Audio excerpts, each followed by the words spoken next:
Wait, hold on. Before we start this, why is Levi so sad? I don't remember making you sad. Why are you sad? What the hell? Why? Your eyebrows are on backwards, too. Look, he's so handsome when he's angry like that. He looks so, like, mature. That's sort of the point of what I'm going for with his character. Yo, I actually put on these eyebrows pretty evenly. Yeah, that's as even as can be. Good on me. Also, I gotta do the thing since I know you like it.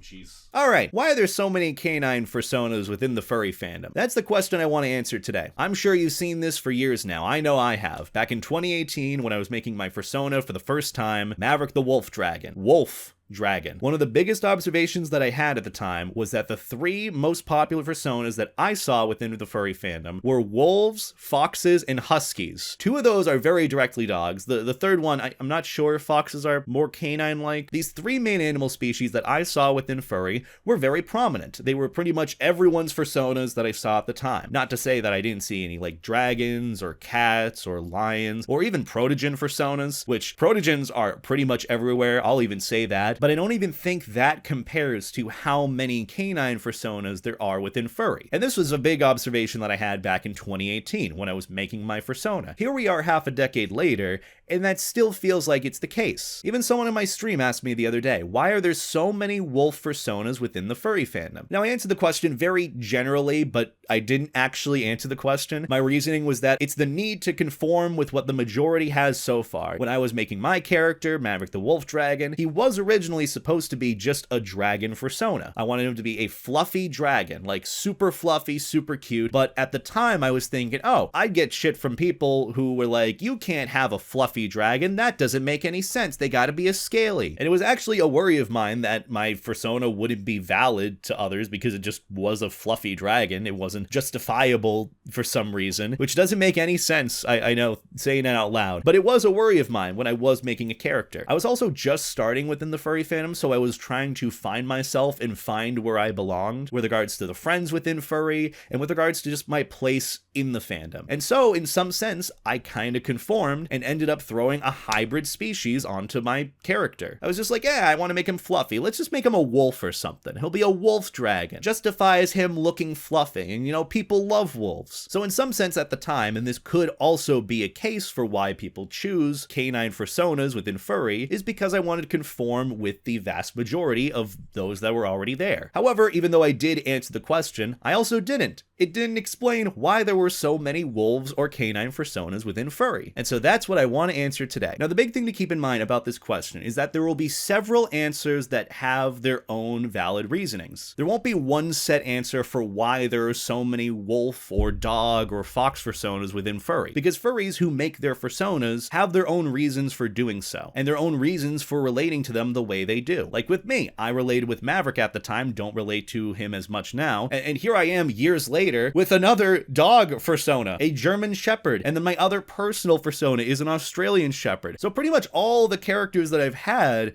are canines. And so there's kind of a point to be made here. Why is that? So to pretty much just cover all of our bases, like we said with the last reason for why I made Maverick, it could be for a reason of conformity, which may be arguable as to whether or not that's justifiable to make a persona, but you gotta admit, at the end of the day, when we're making our own characters, we want to celebrate them and we want to feel connected with them. However, the aspect to furry and the community is that it's a social community, it's a social subculture, and so to some extent, we also want to feel validated for our personas from others. I don't think there's anyone out there that doesn't like hearing, you have a cute fursona, I really like their design, I really like their outfit, or if you have a fursuit and you're going around a con, you like hearing people say, oh, you have such a cute fursuit, could I get pictures with you, could I give you a pet or a hug? People like hearing that. When people ask that, it's a way of validating someone else's fursona to them. It's very nice to hear. I'll admit, I like hearing it. That's not to say that everyone wants that either. Some people might not want hugs in fursuit, or they might not like hearing that their fursona is cute if they're looking for a different vibe for them entirely, but it is valid reasoning for wanting validation for your character. The reason why we get fursuits isn't just to stand there and exist and it's like, yeah, I'm my character, and that's it. You know, you want to show it off. You want people to like it as well. Now, obviously, there's a healthy way of doing that, you know, not like completely surrounding your own character based on if it'll make people like you or not. That's not a healthy way of doing it. But, you know, we do like hearing, hey, our fursona fursonas look really cool or really cute. That's not just a furry thing, but a life thing. People like compliments. People like hearing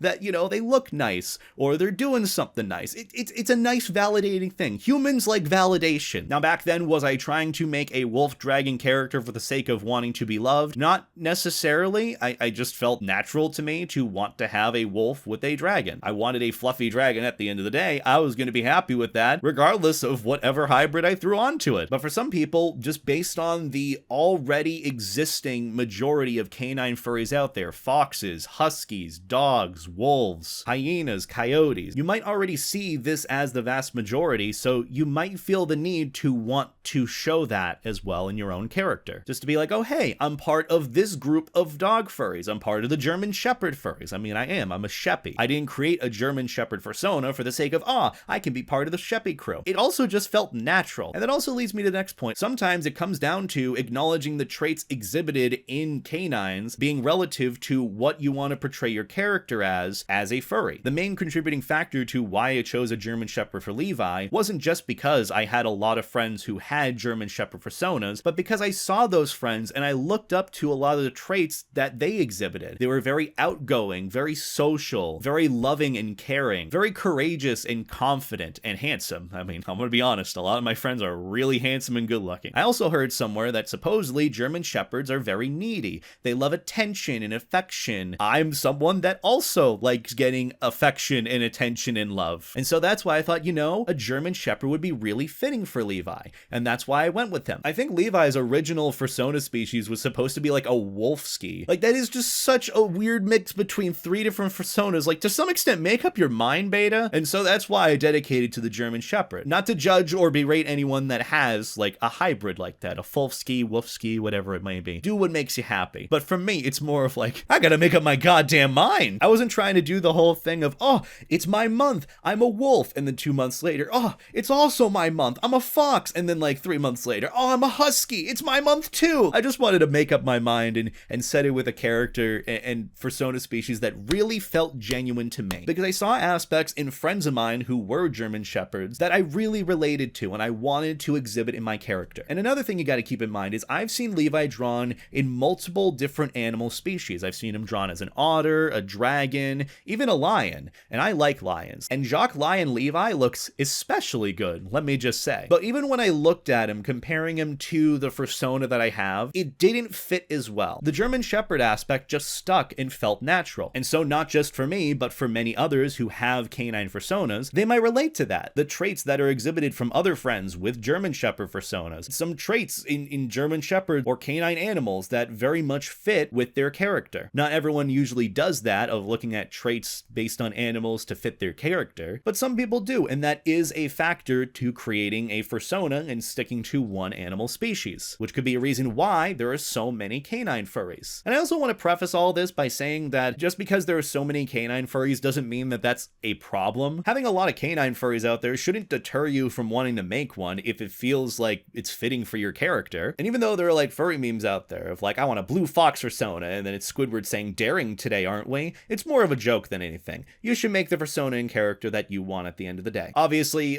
unless you're stealing it from someone else, then don't do that. But either way, one of the aspects as to why there might be so many canine fursonas in the furry fandom is because some of the traits exhibited in canines, and also alongside the amount of canine fursonas out there, might relate with what people might want. Some furries relate to the traits of canines, whether it's the pack mentality or it's the confidence, wanting to be very social and loving. And it's not that these traits are exclusive to just canines either. It's just, I think a lot of furries see this as being mainly a canine set of traits than anything. So I don't know. It could be that, or it could be the other reason I said before. Or it could also be because of the mass majority of canine-like animal characters in media. I know one of the aspects to why some people have these certain fursona species they do is because of what cartoons or movies they might have watched with a character that they very much relate to. You know, like Robin Hood or any of the characters from Zootopia. You know, Nick Wilde is literally one of the main characters in Zootopia. People love Nick Wilde. Same thing with Death Wolf. I mean, I'm never gonna not take an opportunity to mention Death Wolf in a video, you know this. But realistically, it could come down to just being inspired from characters in media. I mean, why do you think there are so many Pokesonas within furry, or fursonas that take aspects from characters that are inspired from original media characters and added to their own. I don't really have a direct example for this, but I'm sure you know what I mean. There are a lot of fursonas and characters out there that are inspired from already existing anthropomorphic animal media characters. And when you look at some of the characters in media, a lot of them are canine, at least the ones that furries relate to a lot. I mean, even for a lot of millennial furries, you got movies that you grew up with back then, like Balto, Robin Hood, All Dogs Go to Heaven. A lot of those movies or TV shows could have very well inspired them to create a canine fursona years later. I mean, hell, you even have nowadays characters from like Beastars and Brand New Animal. But of course, you also have other forms of media like warrior cats. I'm sure that there are plenty of furries out there who have cat fursonas or cat characters because of warrior cats. And then you also have the Lion King too, which could have very well contributed to many lion fursonas. You know, come to think of it, I feel like this video is answering many other subsections of other videos that I had planned of like, oh, what kind of forms of media could have inspired different fursona species? Like, is the reason why the Lion King was so big the reason why you see a lot of lion furries within the fandom? Very well could contribute to it. It's not the only reason, you got to keep in mind, but it's kind of funny that I'm actually answering all this in one video instead of multiple. But hey, I'm sure we'll be talking about this same exact thing in a few more months. That is just the cycle of what I do on here. But that's pretty much most, if not all, the reasons for why I could think there are a lot of canine fursonas out there. Even though it was pretty much just 3 reasons. I mean, reasons on top of those reasons, but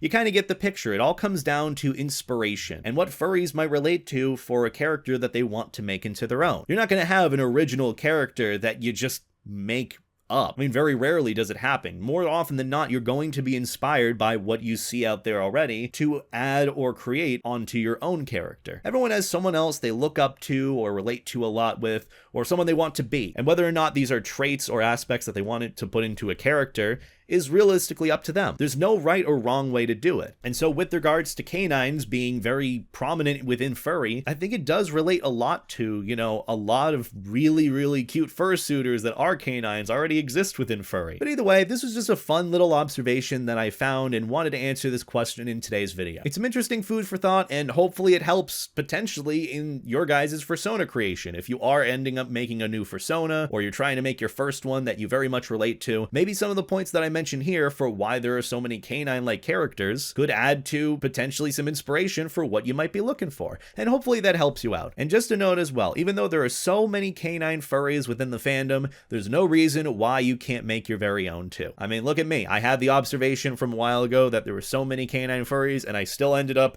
with a German Shepherd, and then an Australian Shepherd, and now currently a wolf dragon that is eventually going to just be a dragon, but yeah, that's a conversation for another day. Either way, that about does it for me. I do appreciate you guys listening to this little ramble. If you want me to do more stuff like this, be sure to let me know. And if you have any recommendations for what you want to see me talk about next, I'd appreciate the feedback on that as well. Either way, I'm going to get going and work on this video. So have a good one and take care, guys. See ya. Bye, guys.